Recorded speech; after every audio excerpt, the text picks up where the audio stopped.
선지서 변론은 17번째 시간입니다. 오늘 아모스를 통하여 용서 없는 재앙과 새 시대에 대해서, 아모스 1장을 통하여 목자의 주장에 애통할 죄에 대해서, 말씀의 기근에 대해서 변론해 보도록 하겠습니다. 아모스는 진진자라는 뜻인데요. 그것은 사명자를 뜻했다 이렇게 볼 수 있는데요. 종말에 아모스 같은 종이 나타나서 다시 예언하는 시인판의 진리에 따른 그의 말씀을 벨표고 난 후에는 용서 없는 심판이 오고 새 시대가 온다는 것을 말씀했는데요. 인간 종말의 마지막 한 일에 전선전만에 쓰임받을 세계인 사명자가 아모스와 같은 종이다 이렇게 보시면 됩니다. 이것은 다른줄을 인정받은 종이 다른줄을 주님의 대행자가 되어서 온 세계에 전함으로 이제는 용서 없는 심판이 오는 마지막 결론을 할 수 있는 이러한 종의 역사를 뜻했다 이렇게 볼 수 있습니다. 그런데 이 총체적으로는 이제 북방 이스라엘이 배도적인 행동을 하다가 이제는 무서운 지진에 망할 2년을 앞두고 여기에 이제 아모스를 통해 경고했는데 그것은 종말에 부판 교회가 이제 망하게 된다는 경고를 하게 되는 것이고 그때 당시의 지진은 이제 인간의 심판에 환란이 임박한 때라는 것을 우리가 알아야 된다 이 말입니다. 그래서 여기도 보면 그러한 환란을 앞두고 2, 3년 전에 새로운 시대인 사명자가 나타나서 세계인 진리를 전하게 하고 이제는 그 진리를 전산년만 동안 전해서 알고 추천을 가는 일을 하고 난 다음에는 용서 없는 심판이 오게 되는데 그 심판은 이제 사람의 힘으로는 피할 수가 없고 사람의 힘으로는 이제 그걸 이길 수도 없는 그러한 환란적 심판이다.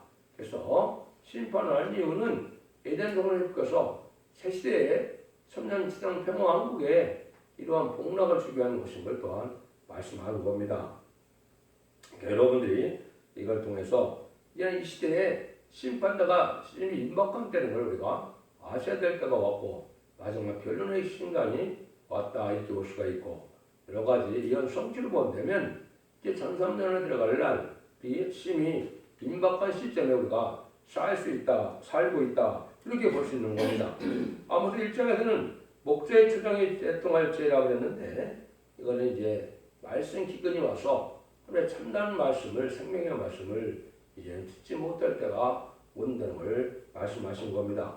시대적인 전환기에 이제는 영적 기근이 오고 진리의 심판의 드라트를 전파하는 이런 일에 앉아 있어서 이제 여러 가지 죄를 해결하지 않으면 망할 것을 또한 말씀하셨고 참된 진리의 말씀을 생명의 말씀을 듣기가 심히 어려운 때가 왔다 이 말입니다. 이것은 하나님께서 합당치 않은 자들을 이제는 멸망시키기 위해서 하나님이 마귀를 허락했기 때문에 마귀가 많은 미혹을 줘서 참된 진리의 말씀을 듣지 못하게 하는 이런 때가 온 것은 영적 흑암기가 온 때라는 것을 말씀하는데 지금이 바로 그런 때인 것을 우리가 알 수가 있습니다.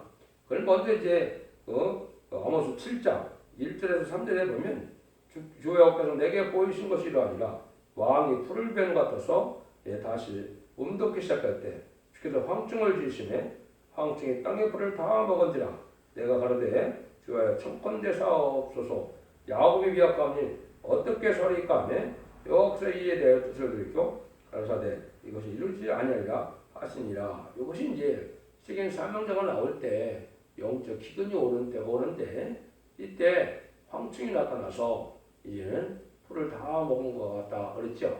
이때 영적 기근은 시대적인 사명자가 나타남으로 황충을 나온 것은 사단의 가마를 받은 인간들이 대적하여 세계인 사명자를 못 나가는 역사를 뜻했거든요. 그래서 계시록 9장에서도 보기에는 황충의 난이 나와 있는데 이것은 인마지 114,000명의 배낭도를 못 나오게 하는 사명이 이 마귀의 사명이거든요. 그 사명이 끝나면 114,000명이 차면 이제 마귀가 공중권세 가진 마귀가 땅으로 쫓겨내려와서 보기에는 황충의 난과 후 3년 만에 이제는 심승의 표를 받는 마귀의 세상이 되고 말거든요. 이런 때가 지금 임박한 것이고 이런 일들이 지금 진행되는 때보다 이렇게 볼 수 있는 것이죠. 아까도 말씀드린 것처럼 그래서 7장 아모스 7장 7절까지 해서 사람들을 베풀고는 다시 용서 없는 심판하신다 이렇게 말씀하시는데 여기에 지금 그런 때가 아주 임박한 때다 이렇게 보시면 됩니다. 1장 1절입니다. 유다왕 우시야 시대 곧 이스라엘 왕 요아스 아들 여로보암 시대에 지친전 2년에 에트고야 목자 중 아모스가 이스라엘에 대하여 묵시받은 말씀이라. 아까도 말씀드린 것처럼 이 하나님께서 이스라엘이 배드적인 정치를 하고 종교가 변해지고 부패될 때 우선 지진으로 징벌할 2년을 앞두고 농촌에 뽕나무를 째매는 청년 아모스에게 말씀이 임했다 이 말입니다. 이것은 이제 그때 일어난 일이었지만은 인간종 만에 이제는 이러한 때가 올 것 또한 예언한 것이다. 그래서 심판의 환란 여기 전에 선구적인 종이 나타나서 이 변론을 경고해서 변론을 알게 하는 일이 있게 될 것을 말씀하셨다. 이렇게 볼 수 있는 것이죠. 그럼 이 시대는 이제 솔로몬이 이제 이방신을 섬기는 여인들과 연애하고 이제 받아들임으로 아주 사마리아가 됐죠. 금무상을 섬기고 이방족을 받아들임으로 열지파가 다 혼혈되는 그런 일이 벌어졌는데 이것이 이제 한국적으로 본다면 이스라엘 백성들이 이제는 그렇게 우상화되고 이제 이방신을 받아들이는 것처럼 지금 북한 땅은 이제 어떻게 됐어요?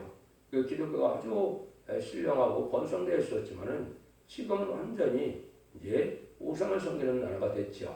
이런 나라들이 이제 그 알파적인 역사, 오메가적인 역사가 맞아 들어가는 때인데요.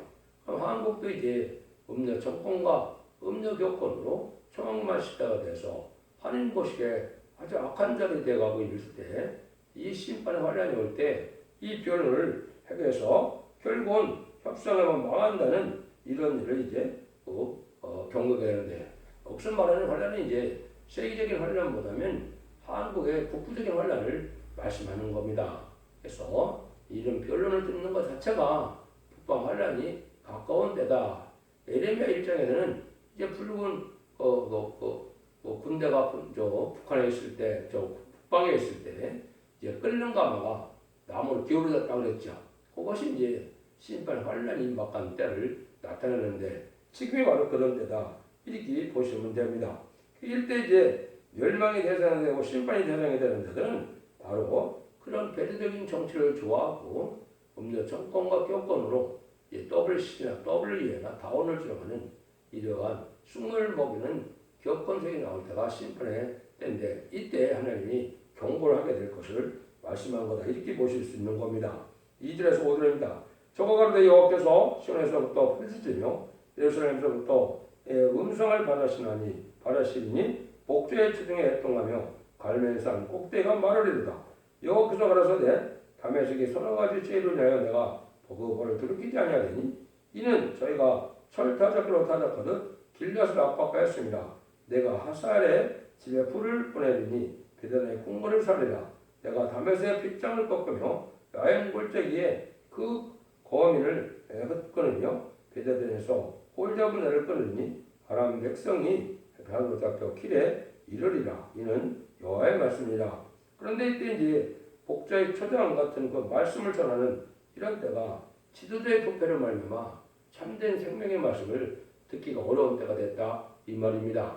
지금 2000년간은 그냥 예수를 구세주를 영접하여 예수 믿어 중생받게 해서 하나님의 백성 삼는 시대이기 때문에 하나님의 말씀을 잘 전하지 못해도 그 중생의 역사로 구원받는 시대지만은 인간 중에는 하나님께서 허락받은 마귀를 이 땅에 허락했기 때문에 많은 혼선이 오고 이제는 죽지 않고 쇠시하고 죽지 않고 변성천하는 예언의 말씀을 읽고 듣고 지켜야 복을 받는데 참된 진리의 말씀을 듣기 어려운 때가 온다 이 말입니다.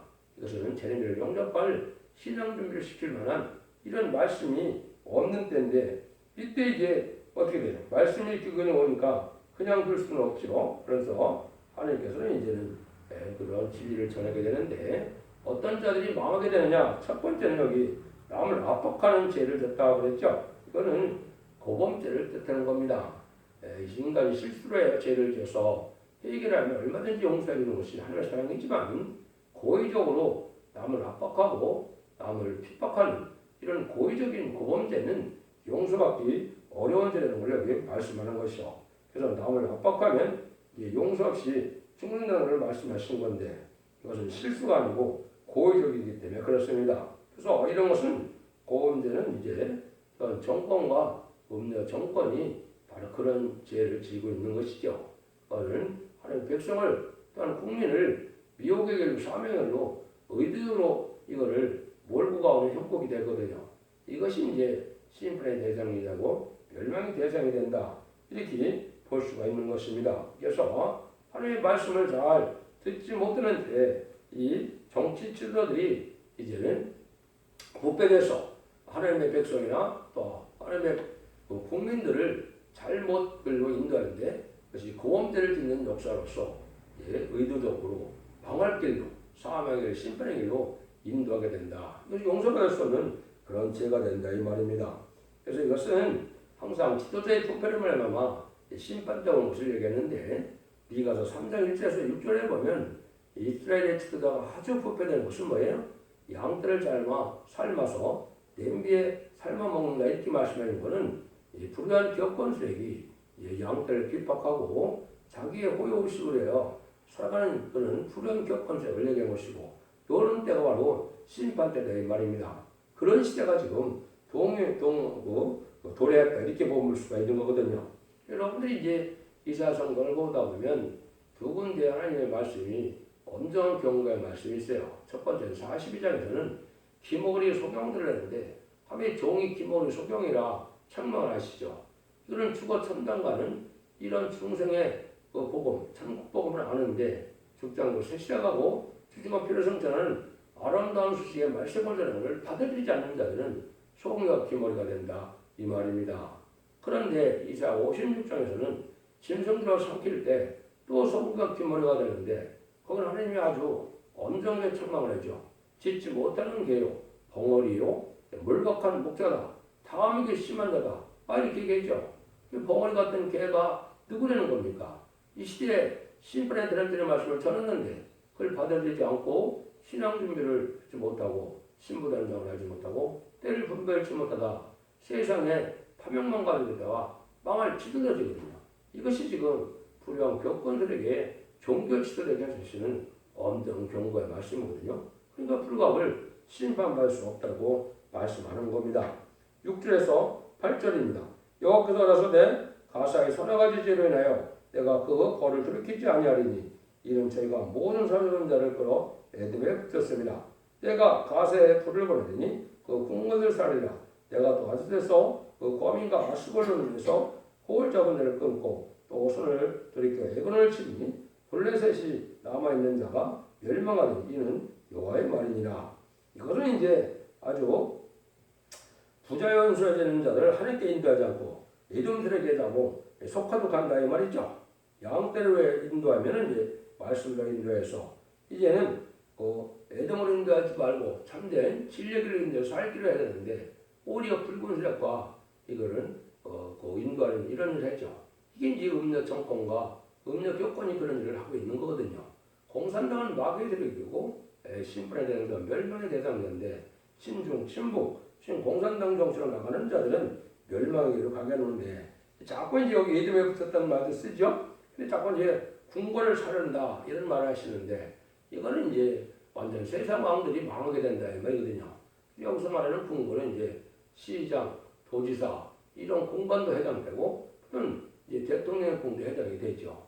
이런 자들이 이제 그 지도자가 뽑혀서 멸망을 당하게 된다. 이걸 경고하는 거거든요. 이것이 이제 한국에도 WCC나 WEA나 다원을 용납하는 이런 일이 있는데 이것이 큰 죄입니다. 여기서 말하는 것이 이제 그런 죄를 얘기하는 거거든요. 다원을 지정하는 것은 하나님을 대적하는 일이거든요. 또 공산당에서 나온 거짓 목자들은 이제 성신인 대소를 부인하고 도성인 신하신 예수님을 부인하고 다시 오신 주님을 부인하는 자들이거든요.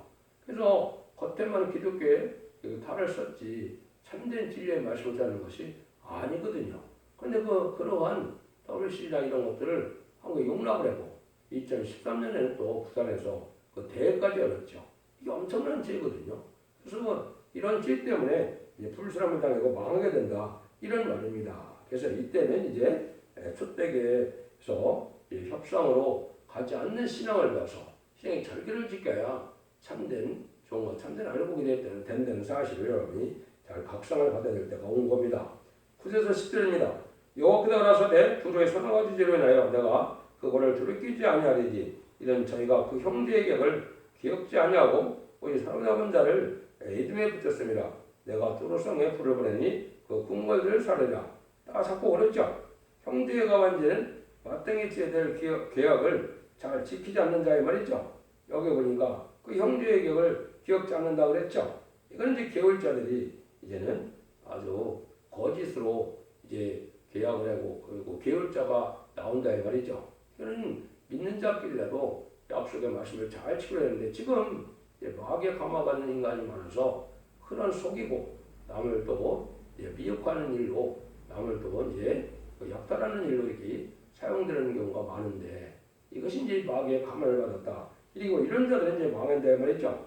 그래서 기생라합은 이제 목숨을 걸고 그 정탐을 숨겨주기 위한 이런 거짓말을 했지만은 그건 남을 살리게 한 거거든요. 근데 이것은 자기들이 이용하게요, 약속을 지키지 않는 이런 일을 한다 이 말이죠. 이런 자들은 하나님이 심판의 대상자가 돼서 여기도 또 역시 뭐라 그래요? 이제 궁궐들 다 사른다 그랬죠. 이 지도들이 다 망한다는 뜻인데 이게 이제 이사 63장 2절에 보면 어째요 내 의복이 붉으며 내 옷이 포도즙들을 밟는 자 같으뇨. 여기 자꾸 이듬해 붙였다는 말 하는데 이게 바로 하나님께서 심판할 때 왜 옷이 붉어졌느냐 이 말이거든요. 이게 바로 뭡니까? 작용화되고 공산화돼서 많은 사람들이 지금 친중 친북 공산당으로 이제 공산당과 친한 협상주의를 하는 때가 왔는데 이런 일을 하는 것이 이게 멸망의 대상이다 이 말입니다. 붉은 세력 공산당은 마귀의 세력이고 심판의 대상이 되고 멸망의 대상이 되는데 그 세력을 좋아하는 색들이 늘어난다 이 말이거든요. 이런 자들이 또 망하게 될 것을 얘기한 것이죠. 그래서 기생라합처럼 남을 살리기 위한 의로운 그 거짓말에는 안 해야 되는데 남을 속이고 이용하기 위한 거짓말을 하는 자들도 망하게 된다. 이걸 여기 또 강조하는 겁니다. 11절 12절이요. 여호와께서 가라사대 에돔의 서너 가지 죄로 인하여 그거를 돌이키지 아니하리니 이는 저와 칼로 형제를 쫓아가며 거기를 버리며 너가 항상 맹렬해 하여 분을 끊없이 풀어놓으니까 내가 대만에 불을 보내리니 보수의 궁궐을 사르리라. 형제를 긍휼히 보지 못하고 항상 구원을 끊고 무자비한 행동을 한다 이 말이죠. 이게 이제 공산당 세력이 그렇죠. 많은 기독교를 몰살시키기도 하고 순교자를 이제는 많이 내기도 했죠. 이런 악한 죄를 하나님이 묻겠다 이 말이거든요. 이런 죄들을 하는 것은 용서할 수 없는 거다. 형제를 사랑할 줄 모르는 그런 인간이 되어서는 안 된다 이 말이죠. 마귀가 허락받고 나와서 지금 마귀의 도구가 된 자들이 많은데 이런 세상에서 남을 진리 사랑으로 살리기 위한 눈물겨운 심정으로 기도를 하고 도와줘야 되는데 그렇지 않다는 거죠. 그런 자들이 이제 망할 수밖에 없다는 것이죠. 그래서 이제 아주 무자비하고 이제 강박한 이런 세력들이 이제 망하게 된다 이 말입니다. 성령의 말씀으로 이제 진리 말씀을 순종하면 누구든지 온유하고 겸손하고 부드럽고 너그럽고 사랑과 희락이 넘치는 열매가 나타나는데 진리를 순종하는 자들이 아니니까 자꾸 강박하고 완악한 것은 마귀 열매가 된 거거든요. 그래서 이것은 기독교인이 아무리 많더라도 진리 앞에 순종하지 않으면 완악하고 강박해지는 것이 진리의 법칙이거든요. 참된 진리에 순종하면 항상 온유하고 겸손하고 주님을 닮아가고 너그러움으로 이제는 참된 종도 되고 참된 기독교인이 되는데 그렇지 않고 악한 자리 자꾸 되어가는 것은 바로 이렇게 형제를 이제 못 살게 굴리고 이런 일을 하게 된다 이 말이거든요. 13절 15절입니다. 여호와께서 가라사대 암몬 자손에게 서너 가지 죄로 인하여 내가 그거를 돌이키지 아니하리니 이는 저희가 자기 지경을 넓히고자 하여 길르앗의 아이벤 여인을 배를 갈랐습니다. 내가 라빠성에 불을 놓여 이제 그 궁궐을 사르되 전쟁의 날에 애친과 헤베아 왕들의 폭풍을 할 것이며 저의 왕은 그 방모들 함께 사로잡혀 가리라. 여호와의 말이니라. 자기 지경을 넓히고자 이렇게 침략적 정신으로 남을 학살하는 자들은 망한 자의 말이죠. 자기 이익으로요 남을 억울케 하는 시대도 다 망한다 이 말입니다. 이렇고 남을 용서하고 남의 이익을 주고 남에게 유익을 주는 이런 삶을 살아야 되는데 자기의 욕심만을 부리는 이런 것이요. 이것이 이제 영적으로 육적으로 다 해당이 돼요. 그래서 여건 세력도 자기네 세력만 크게 하기 위해서 이렇게 완악한 마음을 가지고 악한 마음을 가지고 한다면은 이제 망하는 것이고 기독교라는 것이 남을 살리고요 자신이 희생되는 것이 기독교 정신이거든요. 그런 것이 아니고 남을 이용하고 남을 압박하고 남을 약탈하기 위해서 이렇게 강박한 마음을 가진다는 것은 하나님 합당치 않다 이 말이죠. 이것이 다 탐욕으로 이제 흡상하는 음료 정권과 격건이 여기에 해당된다고 볼 수 있습니다. 일상생활에서도 항상 마음을 남에게 그러니까 자비를 베푸는 이런 어진 마음이 있어야 참된 기독교인이지. 남을 해하고 자기의 이익을 취하기 위해서 남을 이제 억울케 한다면 하나님께서 용서받지 못한다 이 말이거든요. 여기서 이제 하나님은 사랑의 신이지만은 고의적으로 형제에게 상을 베풀 줄 알고 또 고음죄를 짓는 자들은 망하게 된다. 또 이제 이렇게 완악하고 강박하고 믿음으로 살지 않고 이제 신약 성경에서 보면 네 가지를 죄라고 했죠. 믿음을 살지 않는 것이 죄고, 선을 알고 행찮는 것이 죄고, 불의가 죄고, 불법이 죄죠. 하나님 말씀에 발산된 삶을 살아가는 것은 이게 죄가 돼서 용서치 않는 것은 회개치 않으니까 용서치 않는 거거든요. 그래서 기독교의 사랑은 죄를 용납하고 죄를 받아들이는 것이 아니고 회개하는 자를 용서하고 회개하는 자들에게 크기를 베푸는 것이 이게 기독교의 사랑이거든요. 그러니까 완악하고 강박하여 이렇게 완악한 죄를 지면은 망하게 된다 이 말이거든요. 그래서 이런 시대가 바로 지금 원때고 참된 진리의 말씀을 듣고 순종하여 죽지 않고 새 시대가 주체가 필성천하는 이러한 말씀의 비밀을 잘 깨닫고 순종하야만 세세 축복을 누리게 된다 이 말입니다. 시인판에 환란을 두고 마지막 변론의 경우의 말씀은 이 시대에 완전변의 역사가 첫대기의 변론의 사자의 역사로 나타나는데 이제 사랑의 방주, 은혜의 방주, 고뇌의 방주 역사가 첫대기의 완전변의 말씀에 순종하는 일에 있다 이 말입니다. 여러분들이 진리를 잘 분별해서 이런 죽지 않고 세세가는 자손 만대 축복이는 복된 종들과 성도님들이 다 되시기를 예수님으로 간절히 축원드립니다. 아멘.